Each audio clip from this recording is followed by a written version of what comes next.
just a sinking ship, and you're just a pair of lips that I've lost in the moment. All I want is for you to come back.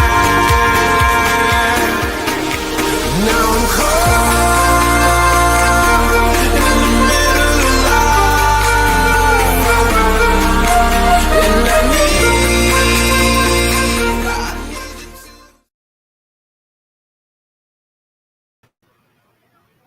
Greetings and welcome to another edition of the Red Pill Diaries. I'm your host, your brother, and your friend Rashid.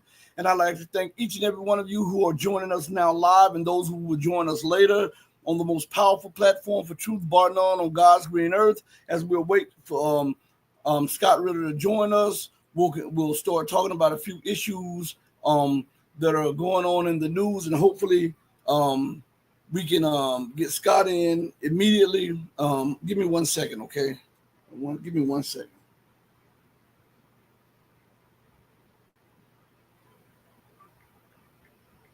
Hold on 1 second, everyone. All right, here we are. So, all right, everyone, thank you again for joining. I want to address something, until Scott comes, I want to address something that I saw in the news, all right? And this plays up to the hypocrisy of the Western nations and how lazy the Western press is and how lazy a lot of the alternative media is. They cover issues which they want to cover instead of covering the issues. And I'm not talking about all of them, because I think a lot of them do a fantastic job. And I think a lot of them do a decent job, all right? But I'm talking about others who have this platform who will not address some of the issues that need to be addressed. So I was looking at something last night. Where is it?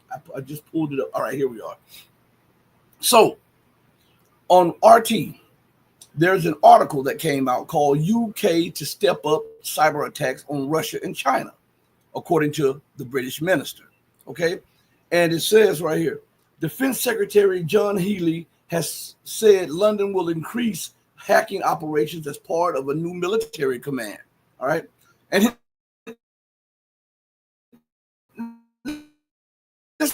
I want you to understand something. He's announcing this before the public now. I got some back on now, everybody. So I just want everybody to pay attention for a second, okay?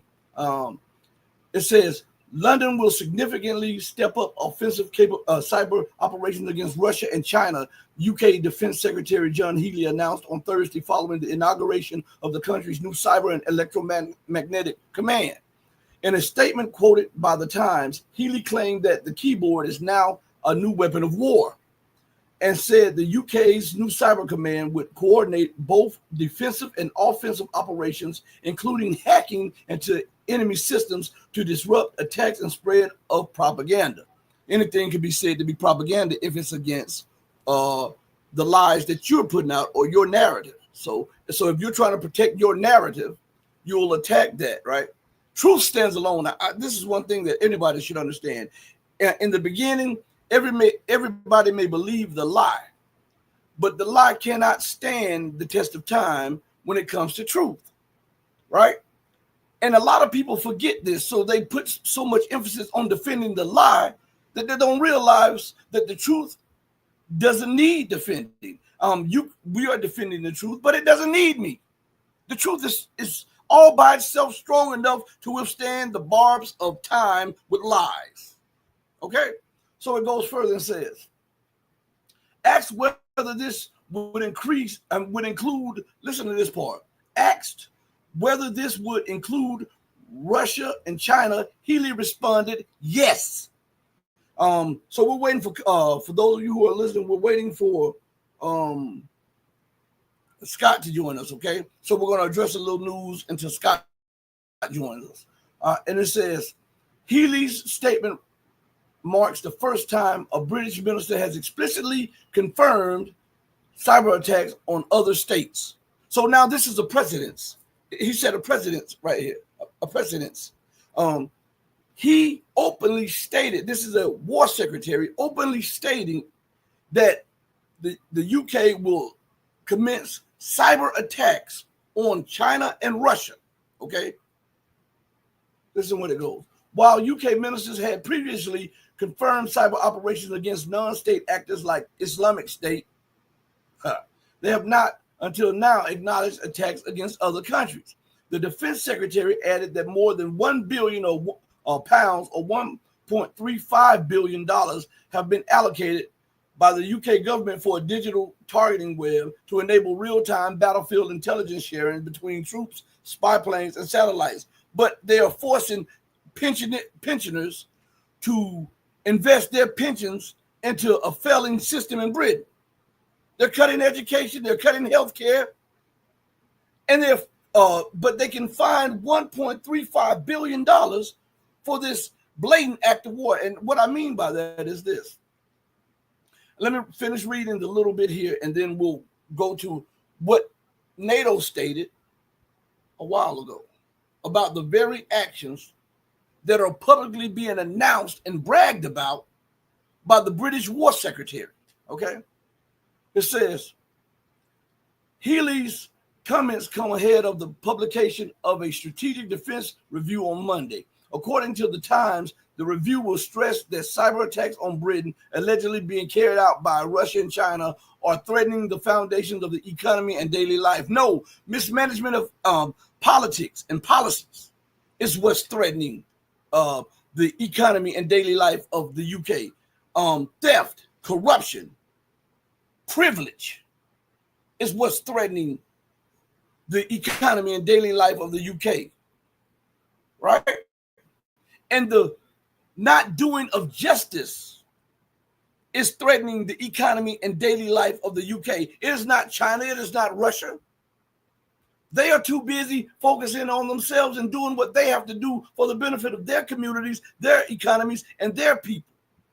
I'm not saying that they don't engage in cyber warfare.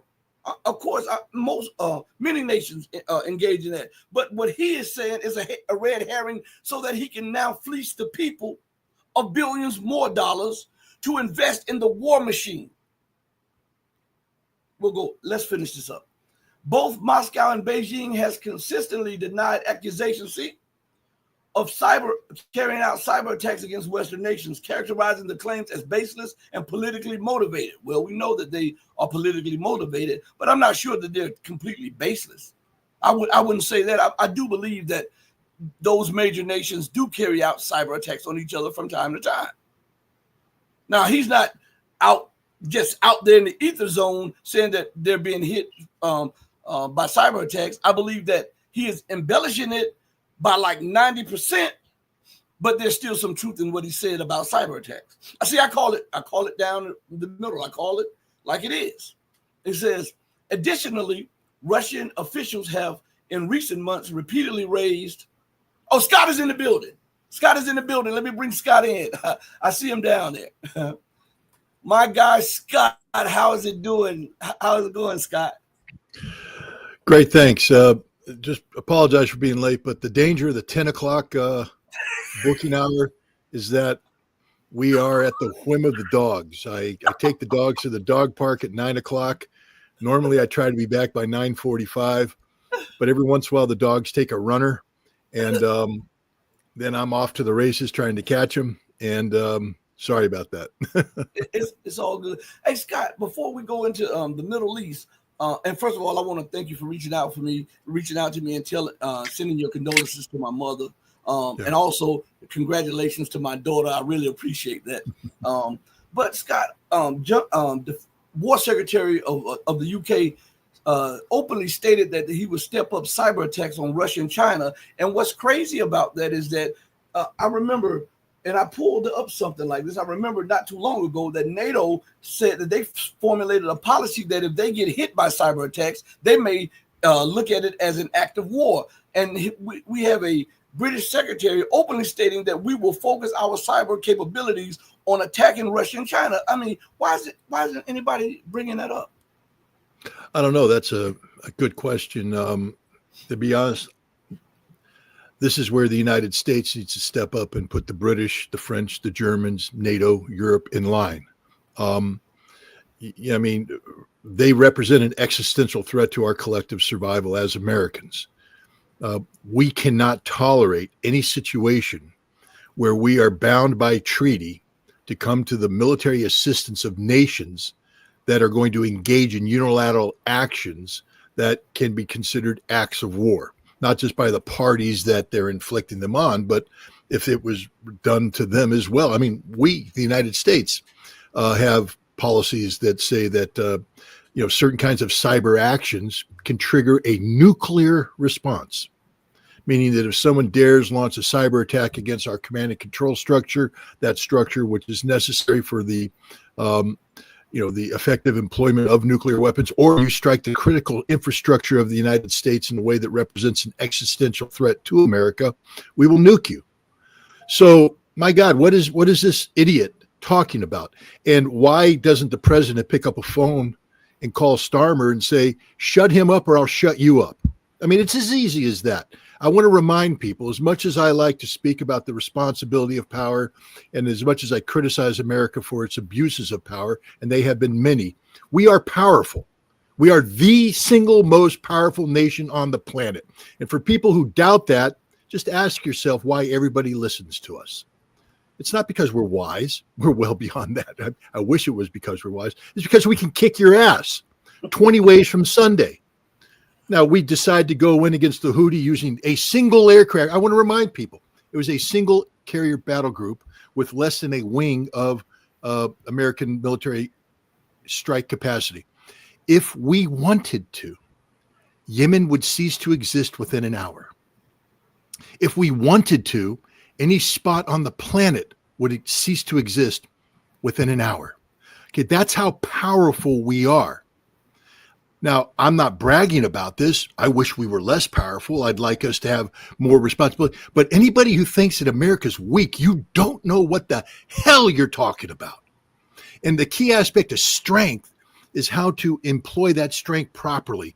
And one way is to tell people that if you do things to threaten the American people and the survival of the American people, we will knock the snot out of you. And right now, Great Britain needs one of those phone calls to remind them of who the boss is. Now, people are going to say, Scott, you're an imperialist. No, I'm not. I'm just a realist, guys.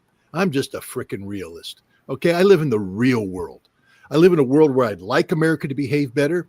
I actively work to have America behave better, but I don't want to pretend that America's weak, collapsing, falling. Anybody who says that, you don't understand America. Could we be better? Yes. Are we do we have a bad, tough economy? Absolutely. But if you think the American economy is collapsing, why do we dominate the world discussion on the economy when we talk about tariffs? Because we're the indispensable nation at this point in time. China's approaching that, maybe surpassed us in certain regards, but the world can't survive without us. This is the reality of the power we hold. And I'd like to have a leader who's responsible in the exercise of that power. One of the great responsibilities is to pick up the phone and call Keir Starmer and say, if you launch a cyber attack against Russia that constitutes an act of war towards Russia, we will bomb you instead of Russia. Because why do we allow them to do this to us? Why do we allow the Germans to do what they're doing? Why do we allow the French to do what they're doing? We can shut down their economies instantly. Instantly. I just want to remind every American of that power. Europe can't shut down the American economy. We can shut down their economy tonight. They are that fragile. I don't want to do this. I'd like to live in peace and harmony. But if you're talking about an act of war against Russia that could trigger Article 5 of the NATO Charter and get us involved in a thermonuclear exchange with Russia that kills everybody, that sort of got my attention. And maybe it's time we flex some of this muscle that we have. So, and I'm glad you brought up Yemen. What is the situation now with in the Middle East? We see that HTS has taken over Syria. We see that Israel has bombed the snot out of Lebanon and Gaza, and we see threats of war against Iran. Where are we going here? Well, I mean, it's a complicated situation. Where are we going? Straight to hell, apparently. This is, this is not good, and this is actually there's two factors. It's a sign of just how difficult this Middle East equation has become, primarily because of the interference in the Middle East by outside powers, the United States, by the Europeans. The British played and continue to play a big role in the Middle East. And then Israel. Israel is just the unspoken problem. It's the problem child of the Middle East. And the problems that manifest themselves because of this are many and complicated. I think the president created artificial expectations when he said, I can make a ceasefire happen in Gaza before I get sworn in. Well, he did it. Again, for people who doubt the power of the United States, he did it. And for anybody who thinks that Israel controls America, they don't. Not even close. And that's just the reality. American Jews control America. And I don't mean that as an anti-Semitic statement, but I mean that the American Jewish community, in a belief that they have to ensure that America always remains a safe haven for Jews in the aftermath of the Second World War and the Holocaust, use Israel and the concept of Israel as a vehicle of political empowerment. And so we have a very strong pro-Israeli lobby. We have a very strong pro-Zionist lobby, not because they're necessarily pro-Israel or pro-Zionist, but because they want to dominate America. They use that as a leverage to control the levers of power here in the United States. And that complicates policy making, because you can't view any actions we take in the Middle East purely from a standpoint of national security interests in that specific area of the world, but rather how that resonates amongst power brokers here in America that use conflict in the Middle East as a mechanism of empowerment, domestic political empowerment. So there's a lot of complexities woven into this thing. What I would say is this. Steve Witkoff just compelled Israel and Hamas to have another ceasefire. I think it's a 60-day ceasefire. Now, unless that's collapsed this morning, when I went to bed last night, Witkoff said that Hamas had agreed and Israel ain't going against America on this one. They don't have what it takes. Bibi Netanyahu may talk tough, but at the end of the day, he knows who butters his bread. It's America.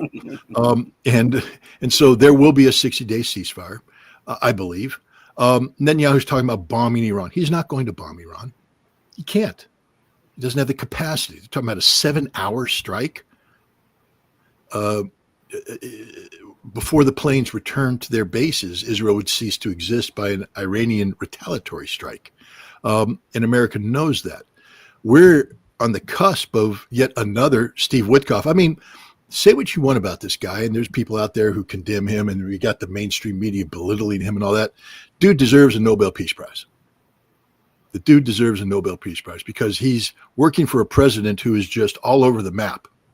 I mean, one day saying one thing, next day saying another thing. And Witkoff has to go in and negotiate with very, with actors who are themselves volatile. Hamas, Israel, Iran has hardline positions. And yet it now looks like Witkoff is on the cusp of coming up with a new nuclear agreement with Iran. This is why, I mean, I don't know if you caught the controversy a while back where when I was talking about Iran has no choice but to negotiate with the United States. I mean, the whole internet went wild with Iran has a right to nuclear weapons. Iran must have nuclear. And I said, no, they don't. It'll be the end of Iran, and Iran knows this.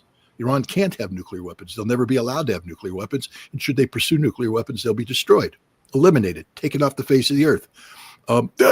You're an imperialist. No, I'm a realist, guys. And I understand these things. And what has happened? Iran has come to the negotiating table, and Iran has depending on how this plays out, has done things that people said would never before have happened. Allowing U.S. weapons inspectors in Iran as part of the IAEA. Iran has never allowed that. But under this new agreement, that's being considered. Iran is talking about a 1-year freeze of enrichment. That's their sovereign right. How can they possibly talk about a freezing enrichment? Iran is, considering a fuel bank that is, multinational, meaning that instead of having total control over their enrichment, it'll be parsed out to other interests. Iran is talking about a lot of things that a month ago, all the know-it-alls on the internet were saying, they'll never do it. Iran will never do it. Of course they'll do it. They have no choice. They have no choice. And we don't have a choice either. That's the other side of the coin. Because what I've always said is this: if we are compelled to go down the military path of dealing with Iran's nuclear infrastructure, the only option we have is the nuclear option. We have no conventional option. Iran's nuclear facilities are buried underground. They have a ballistic missile capability of retaliation. If we engage with Iran, it can't be conventionally, because that's a mismatch from the start. If we engage with Iran, it will be using nuclear weapons, which have been specifically designed for the Iranian target, by the way. That's the other reason why I try to tell people B-61 12 gravity bombs are designed to take out Iran's underground nuclear facilities. The W-76-2 low-yield nuclear weapon is likewise designed to do the same against other underground facilities. And we will use these weapons in overwhelming fashion to annihilate Iran if we have to go down that path. We don't want to. Steve Witkoff, I keep mentioning his name because the guy's smart. He said, the moment a nuclear weapon is used today, the stock markets around the world will collapse, and it's the end of the Western economy as we know it. So America would be committing suicide by using nuclear weapons against Iran. Absolute suicide. Now, we've boxed ourselves into this position with our hardline stance with Iran. Some say that's the genius of Donald Trump's negotiating position. I don't think it's genius if you threaten the end of the world. It doesn't take genius to do it. It takes an idiot, a madman to do that. But Donald Trump is such a madman, and he has done that. And the Iranians, thank goodness, don't want to have the world come to an end. And they have done what they have to do: sit down at the table and come up with a negotiation that answers our concerns and allows them to retain a modicum of sovereignty. It was the only path out of this, easily predicted. And that's what's happening today. But it's hard. It's complicated. To show you how complicated it is, the Houthi, I love that name. I know I'm mispronouncing it, and I apologize to the purists out there. It's what you get when you invite a Marine to the show. I don't mean it disrespectfully. It's just, look, you grow up in the 80s, in the 90s, I think, Houthi and the Blowfish, it just resonates in my mind. It's Ansarallah. They're actually, let's get to the serious thing. These are some of the most respected people in Islam, because if you study Islamic history, when Muhammad made his pilgrimage through that region, they were the bodyguards of Muhammad. They protected him. They secured him. Ansarallah, the protectors of these are serious people with deep faith and courage beyond belief. And they're also smarter than the average bear. The reason why I say that is, we look at them and we say, well, they're just wearing a dish dash and they got a keffiyeh on their head and they got a curved dagger. Cool. They run around wearing flip-flops. Yep. Yeah, they do. They also produce hypersonic ballistic missiles. A technological feat, by the way, that the United States hasn't mastered yet. Isn't that weird how they can do it, but we can't? So they're not that stupid, are they? They're actually pretty smart. The absolute disregard we have for not just Yemeni sovereignty, but the capacity of Yemen to do things is beyond belief. And we got sucked into a trap, believing that this would be just like bombing the Taliban or bombing, Iraqi insurgents, not understanding that Ansarallah is a movement that is, well grounded in its own inherent strengths, internal strengths, therefore almost impossible to defeat, and also fully capable of military activities that can pose a danger to us. When was the last time the Taliban threatened to shoot down an F-35? Never. All the aircraft carriers that were launching all the planes going into Afghanistan to blow up wedding parties. When was the last time the Taliban made one do an emergency evasive maneuver that threw an F-18 overboard? Never. The Houthi did. The Houthi did. They put us in a very difficult situation because is this really the fight that we want to fight, where we put an aircraft carrier and thousands of American lives at risk? And the answer is no. No. We thought, we being the powers that be, that we could intimidate them, come in with overwhelming American firepower. and blow up things and make things go boom. And we would deter them by, putting the fear of God into an entity named Ansarallah, who themselves are the protectors of God. It doesn't work. But the point is, we didn't understand what we're getting into when we got into this fight. We thought it was going to be easy. The military did, and I'll give the military credit. They told the president we need 6 to 8 months of a sustained strategic air campaign. And I'm telling you right now, if we took 6 to 8 months applying ourselves the way that we did against Iraq during the first Gulf War, we would beat Yemen, because we would destroy Yemen, literally destroy Yemen. But that requires the president to be honest with the American people. And this president has never been honest with the American people. So what he did is he said, I want it in 30 days. And the military went, all right, boss. So they tried to squeeze everything into 30 days. We're hitting targets we don't understand. We're expending all of our high precision weaponry. Next thing you know, we're out of bombs, out of missiles. The Houthi have figured out where we are, and they're starting to threaten us, and we're in trouble.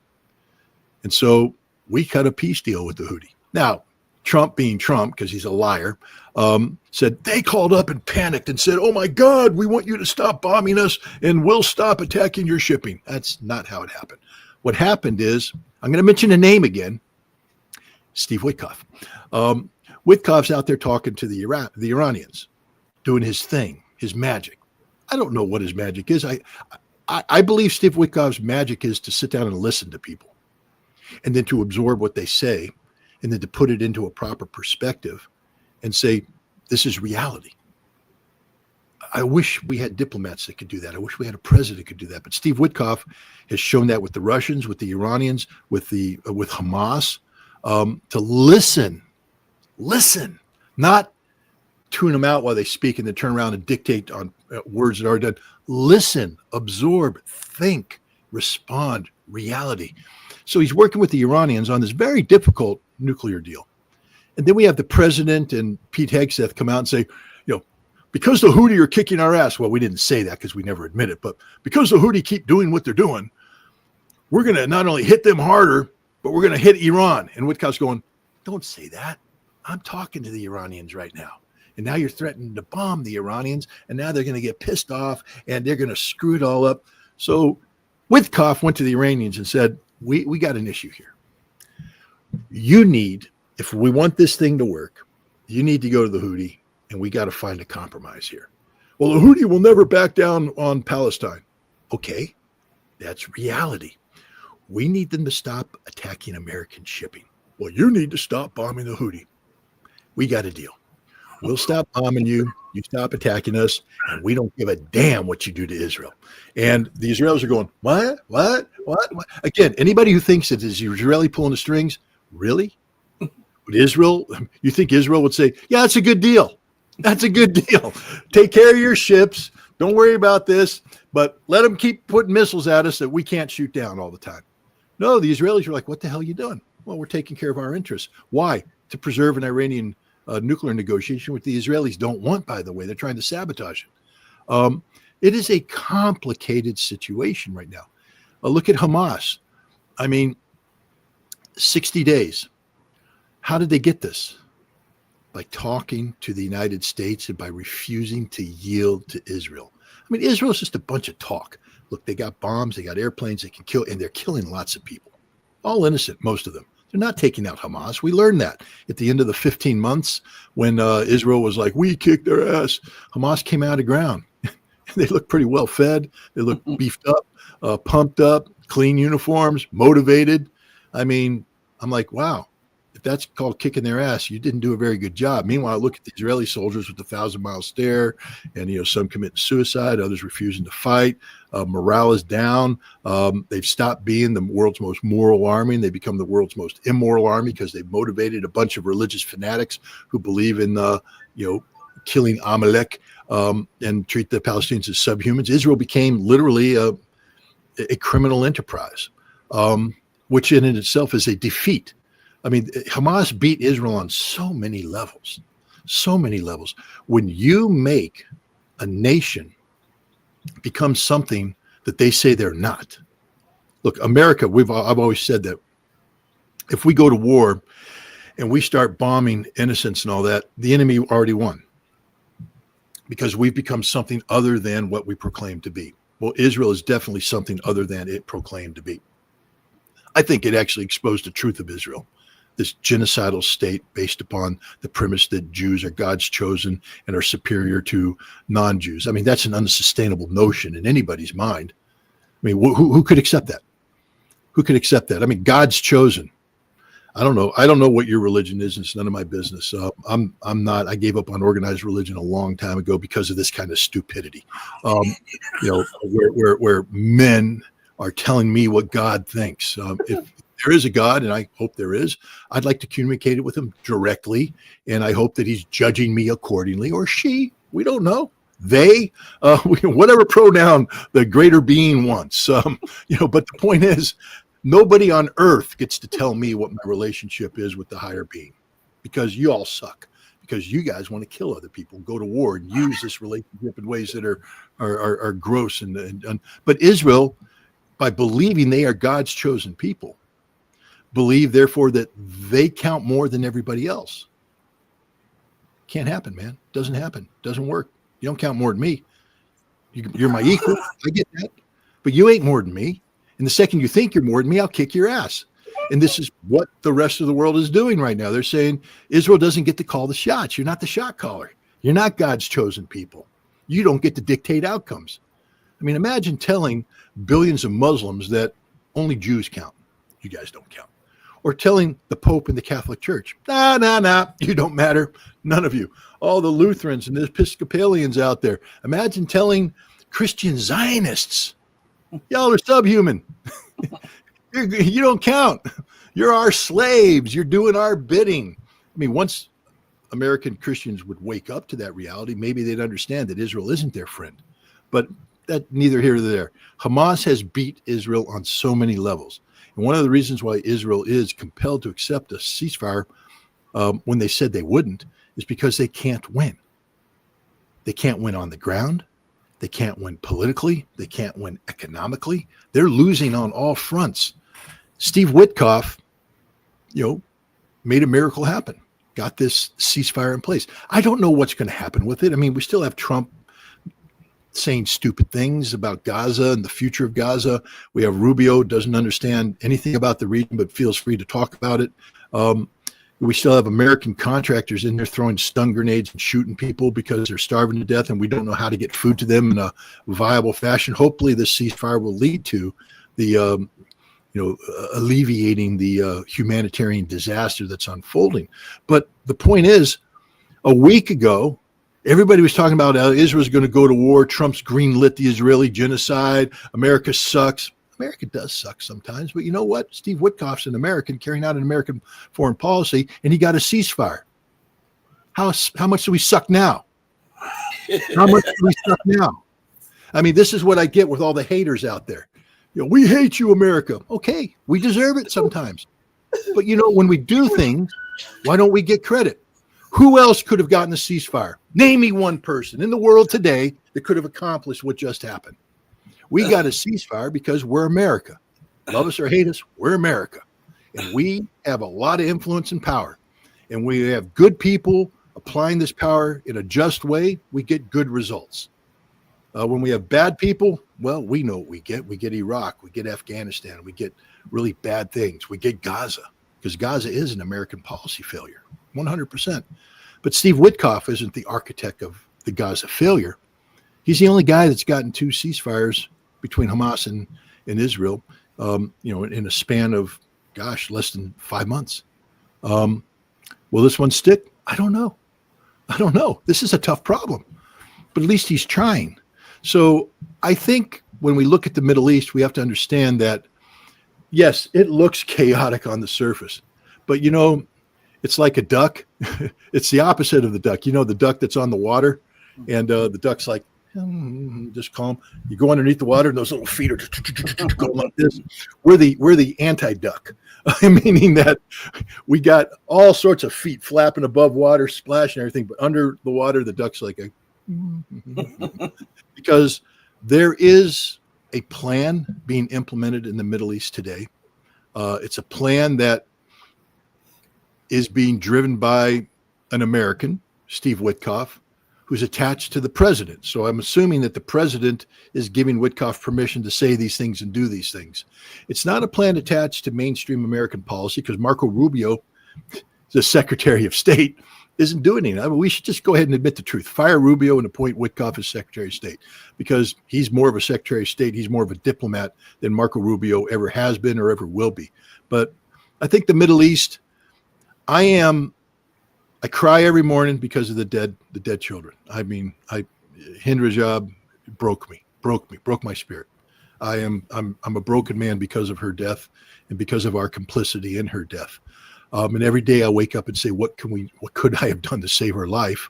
The answer is not much. But what can I do to prevent another Hind Rajab from dying? Well, not much because they're dying every day. Every day we get Palestinian children being murdered by the Israelis using weapons provided by the United States. And so I'm a broken man when I wake up in the morning, a broken spirit. But then, like most people that have a modicum of resilience, you try to overcome this. You shake it off and you say, okay, I've got to move on. And then I take a look at the situation. I realize that there is hope.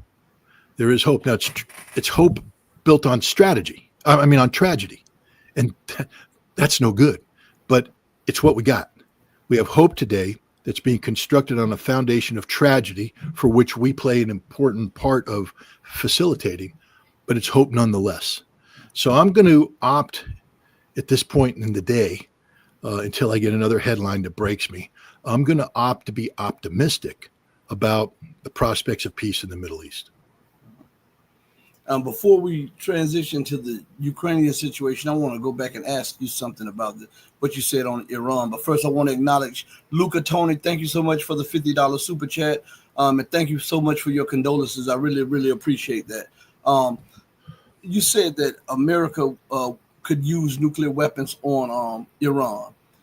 Do you think that China and Russia would respond militarily in the use of nuclear weapons? Because if they bomb Iran with nuclear weapons, wouldn't the radioactivity spread towards China and Russia?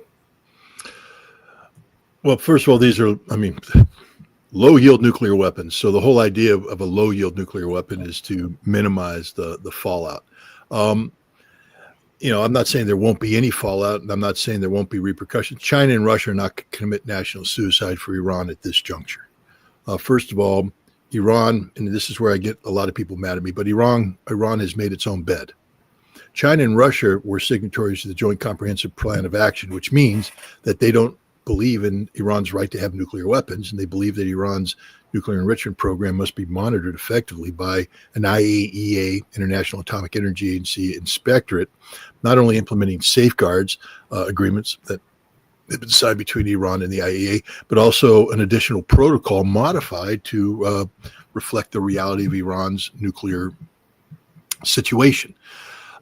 It was Iran that made a decision when confronted with America's withdrawal from the JCPOA and Europe's unwillingness to fulfill its obligations. And the Iranians, I speak to Saeed Mirandi, Mr. Mirandi, Professor Mirandi, all the time. He's a very distinguished, respected Iranian voice, a man who has in the past been involved with the negotiations on the Iranian side about their nuclear program, very knowledgeable person. But he said, I say, Iran has two levels of enrichment that they can justify.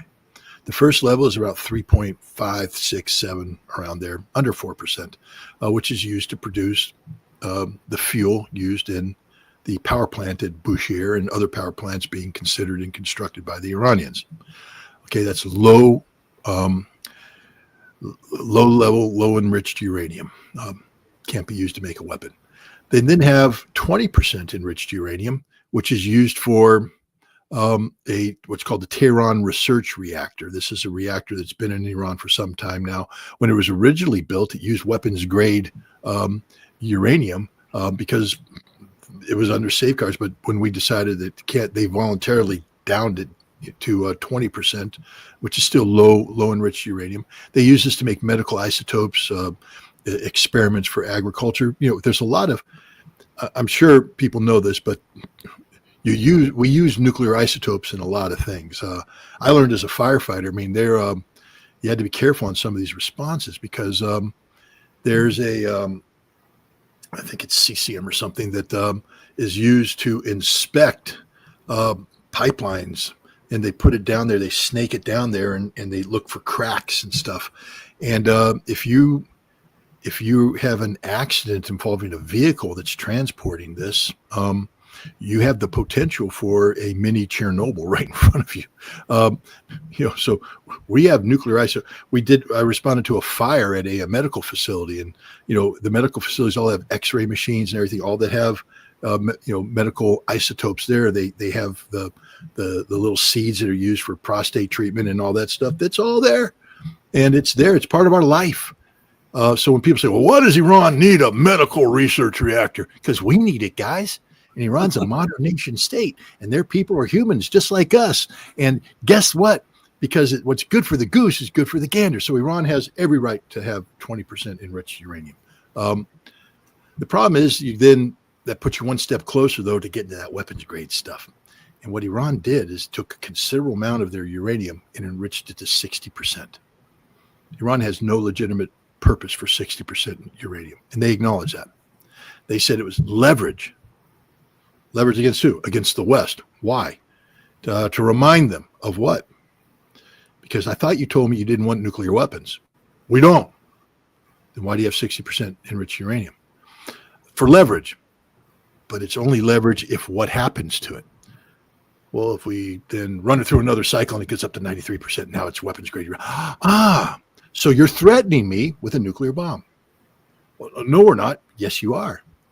Your possession of 60% enriched uranium, for which you have no legitimate use for, which you acknowledge is for leverage, is a threat, an implicit threat that if we do certain things, you can, in a short period of time, now produce enough fissile material, weapons grade uranium, to produce, based upon the quantities of 60% enriched uranium that Iran has stockpiled, 3 to 5 nuclear weapons.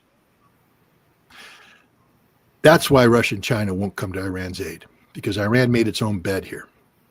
Iran created these conditions. And for all the people out there, Iran, if Israel has nuclear weapons, Iran has, you guys just don't get it. You don't live in the real world. I already told you, Iran will never have a nuclear weapon. This is why Donald Trump in his first term, when confronted by the fact, when he said, we're going to bomb Iran's nuclear facilities, guys, we've been through this rodeo before. And the Pentagon came back and said, we ain't got nothing that can blow them up. And if we hit them, they're going to take out our bases. And Trump went, well, what do we need? We need nuclear penetrating bombs. Build them. Okay. What else do we need? We need low yield warheads on Trident submarines that come in at hypervelocity and penetrate and blow things up. Build it. We built nuclear weapons and deployed nuclear weapons for the specific purpose of taking out Iran's nuclear infrastructure. We have a nuclear posture that required that. We have nuclear employment guidance that led to a nuclear employment plan. Our war plan against Iran, when it comes to taking out their nuclear weapons or their nuclear capability, is built around the employment of nuclear weapons. Everybody knows this. Everybody, the Chinese know this, the Russians know. This is why the Russians are working so hard behind the scenes, telling the Iranians, guys, we have this strategic agreement, but we're not going to commit suicide for you. You can't. This is an unsustainable position you're on. You need to negotiate with the United States, which is why Iran's negotiating, because the consequence is we will nuke them. And Russia and China aren't going to nuke us in return because we will take them off the map. They'll kill us too. But they don't want to commit suicide for Iran. What will happen, though, is that we will now, we can get away with bombing Hiroshima and Nagasaki back in 1945 because it was the first time. We weren't quite sure of what we were doing, and we didn't understand the horrors of this. And I mean, whatever crap we want to come up with to explain why we developed a weapon of mass murder.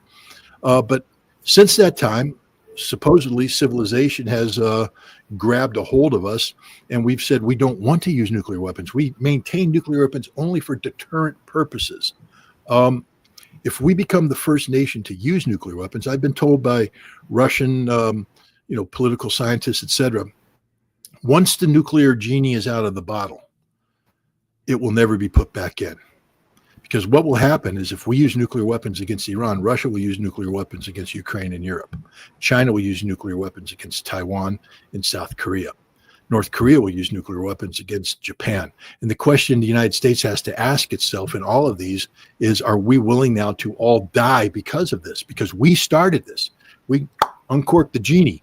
And it ain't Robin Williams in a beautiful little blue, bouncy, funny genie. This is the worst kind of genie. This is the genie that kills everything.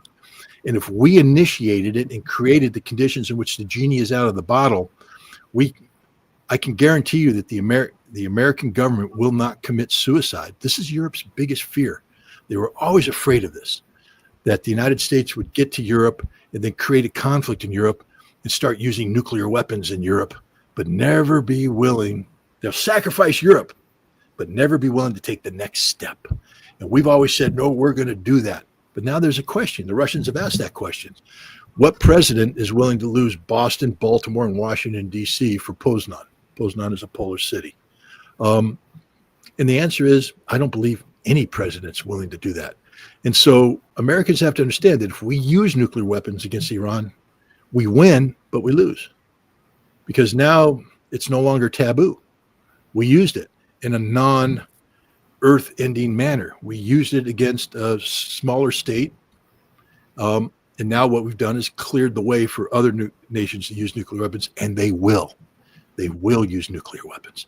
And for all the defenders of Israel out there, understand, yes, Israel has a nuclear arsenal, but Israel will become a target.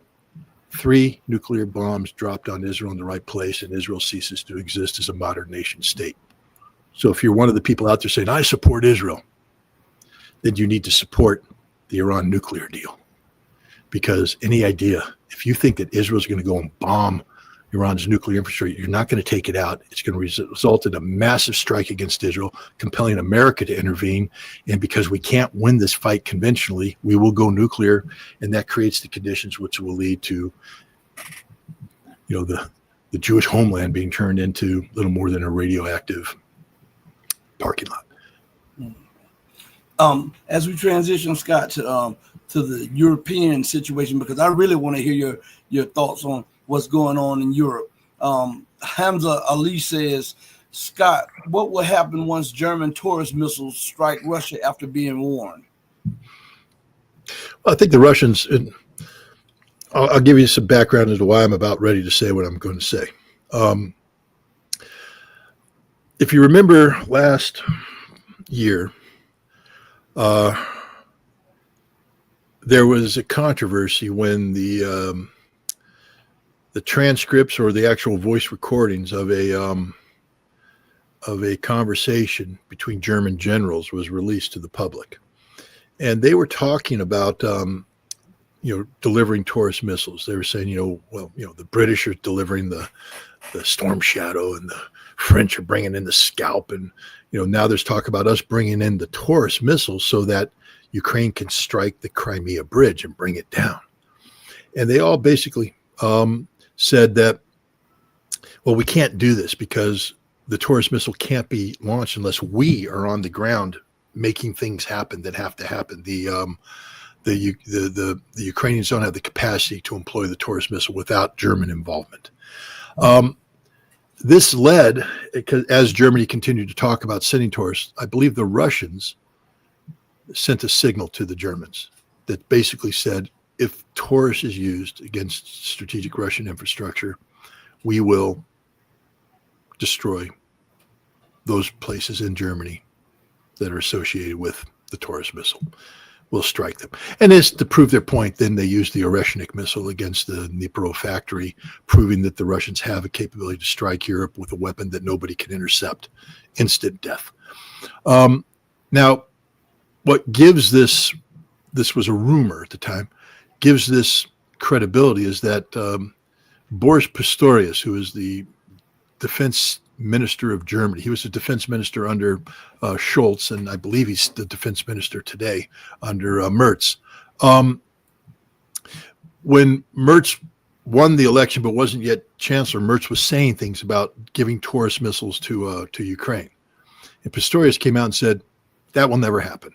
there's a reason why we haven't given Ukraine Taurus missiles, and I'll brief Mertz when he's ready to be briefed on it. But and that reason is if we do that, we get hit by Russia, and because we initiated this outside the framework of NATO, Article 5 doesn't apply, and we'll be on our own. The Russians will just blow us off the face of the earth, and so that's why Taurus missiles won't be used, and they're not going to be used. Taurus missiles haven't. I don't believe Taurus missiles have been sent to Germany, even though Mertz talked about sending them.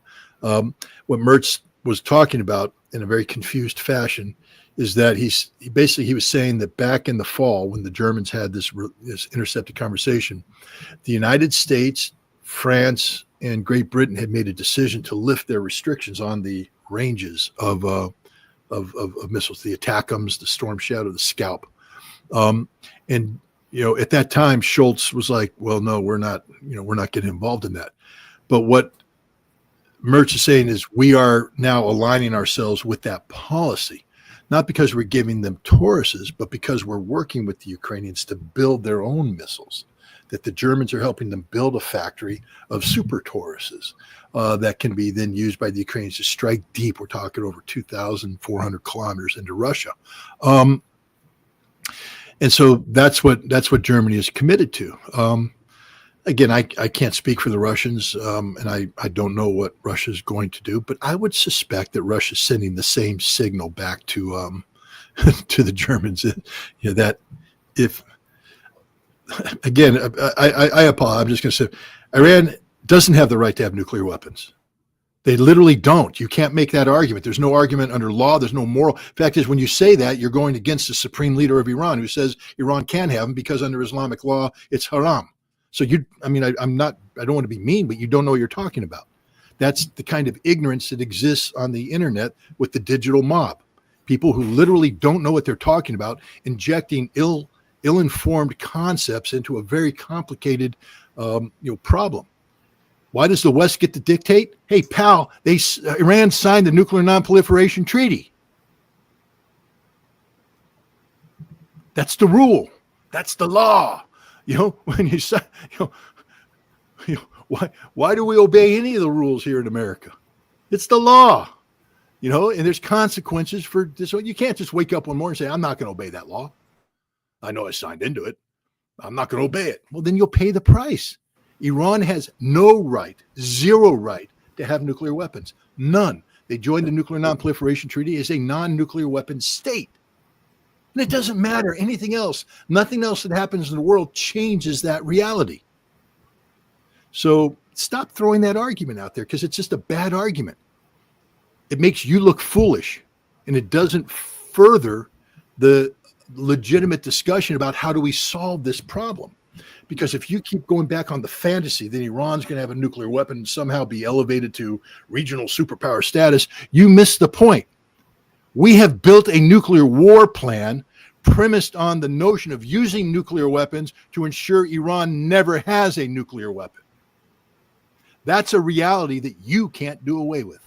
So that's it. Yeah, we're going to work on Israel. People, I think, you want my solution on the Israeli nuclear program? Look at South Africa.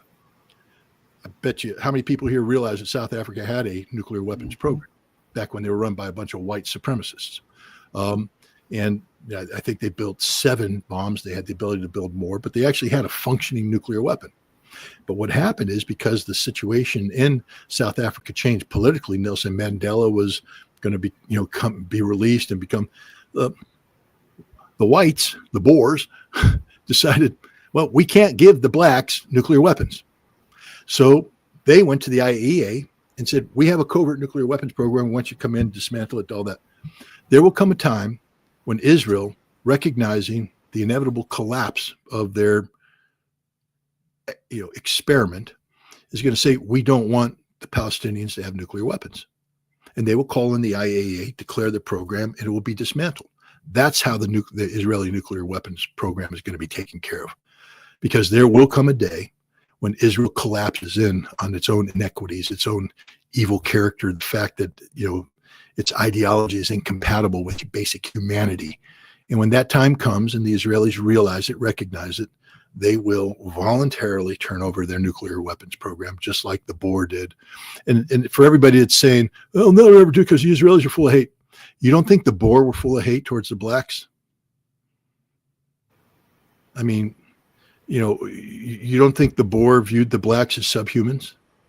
You don't think the Boer were vicious towards the blacks, viewed themselves as the superior race and all this stuff? And they were, could you imagine in the 70s, people saying, "No, I see a time when the Boers will voluntarily turn over their government to black nationalists." Everybody said, "No, they'll go down fighting. It'll be a vicious thing." No. In the end, when confronted with reality, the Boer did what they had to do to survive.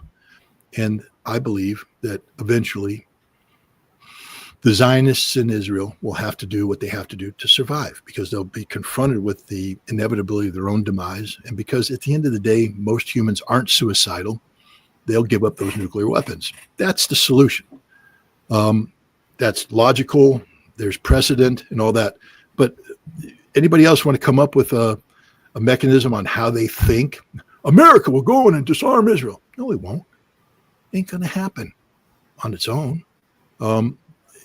Things have to happen with Israel for this to occur, because remember, we have a Jewish lobby in America that controls domestic political levers of power here. So it's not as easy as everybody makes it out to be. Nothing's black and white.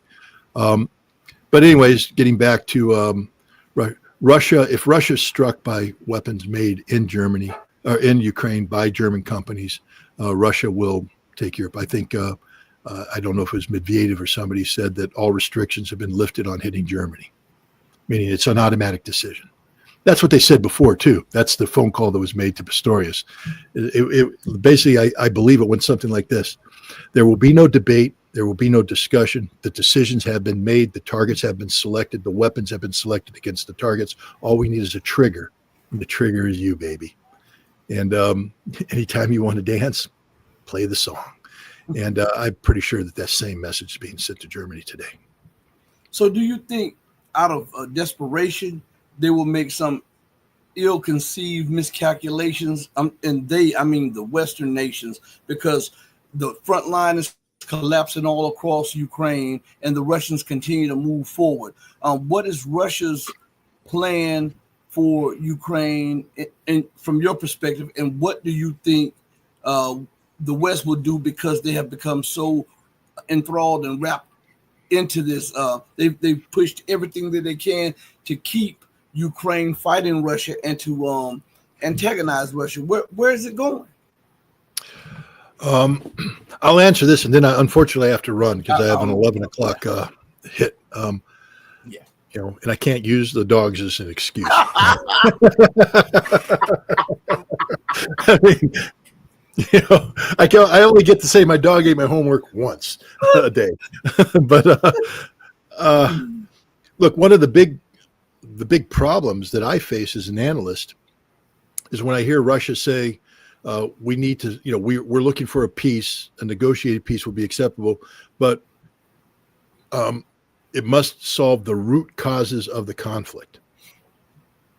Russia has yet to define adequately what these root causes are. We know expansion of NATO. We've got that. That also, goes into demilitarization, which has always been a Russian demand. Demilitarization is pretty stringent. Apparently, the Russians want the Ukrainian military stripped of all Western weapons and reduced to about 50,000 people, sufficient for defense of the borders, but not sufficient to launch strikes against Russia or the Donbass or Crimea. But the big one is denazification. What does that mean? How do you implement this? Because it will require regime change in Kiev. And that's one of the more difficult things to talk about today when we speak of negotiations, because the reality is Zelensky will not sign a peace treaty. Zelensky's not recognized by Russia as the legitimate head of Ukraine. Russia has said that they want elections in Ukraine before a peace agreement can be signed, because they don't recognize the legitimacy of Zelensky. What happens to the Banderas, to the right sector, to all these neo-Nazi groups? Where do they go? How do they deal with? The fact is, to have a negotiated peace, Ukraine will have to unconditionally surrender. And nobody in the West is talking about that right now, even the United States, which means that Russia will be compelled to achieve the unconditional surrender of Ukraine using military means. And we see that happening. This is the reality. And what Russia's hoping is that the United States will recognize the inevitability of a decisive Russian victory and save themselves the problems of being embarrassed and humiliated. That Russia would prefer to have the United States put pressure on Europe, on Ukraine, to achieve the results that Russia wants. And I think Russia has articulated these to Steve Witkoff and others, but we don't want to acknowledge them. I mean, or we don't want to accept them as legitimate. We poo-poo the idea that Russia says, look, everything that is constitutionally Russia from the Constitution of Russia must be returned to Russia, which means all of Kherson, all of Zaporizhia, Donetsk and Lugansk. So any Ukrainian forces currently on the territory that Russia considers to be part of the Russian motherland, they must leave. And Ukraine's going, we ain't giving that back. America's going, well, we're not going to make them leave. And the Russians are like, then we will. And that's where we are. This is going to end violently. I don't believe there's a negotiated peace. And Rashid's being very kind right now by pointing to his watch and reminding me, shut up, Ritter. So I'm reminding you that you have another interview. I know. Now. And the host will thank you forever.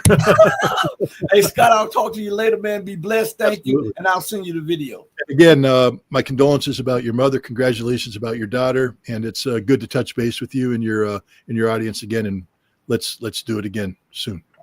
All right. Thank you, Scott. Everybody, we've had Scott Ritter on the show. We're coming up sometime this week. I think we're supposed to have my guy, a few new guests on the show, a few older guests that's coming on the show. I want to take this time out to thank Luca Tony again for the $50 super chat.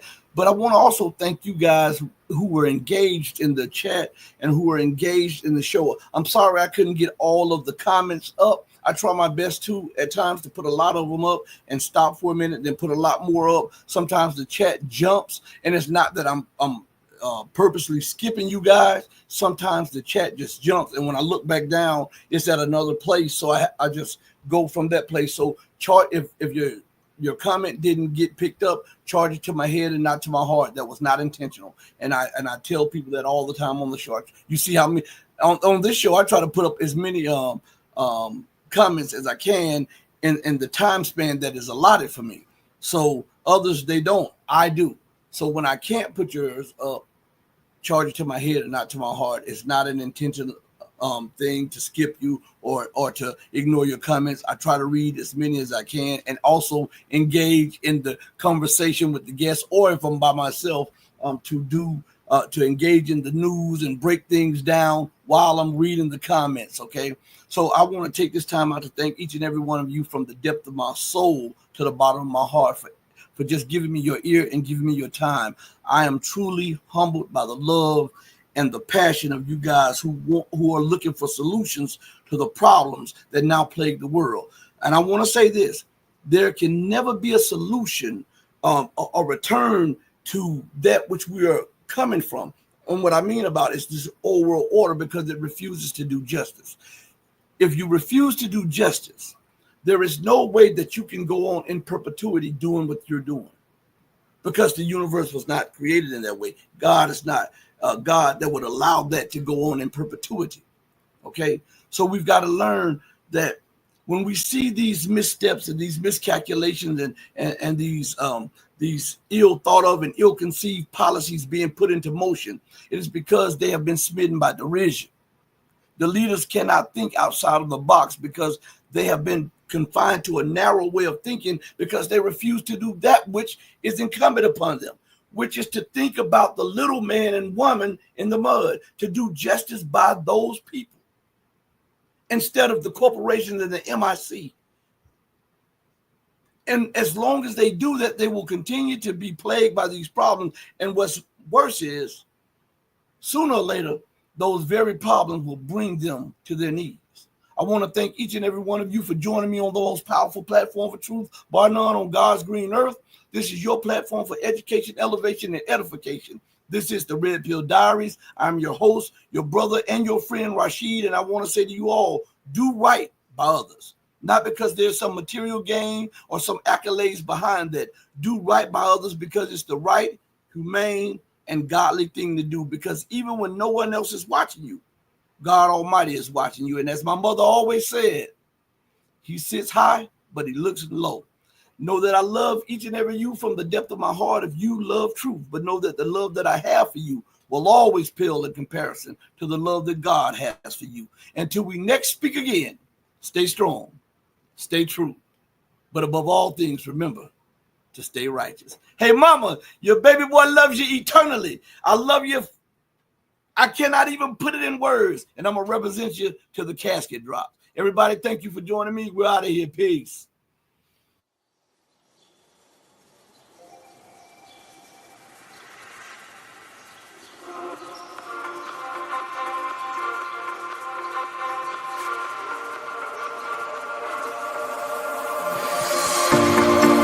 Told you to walk away.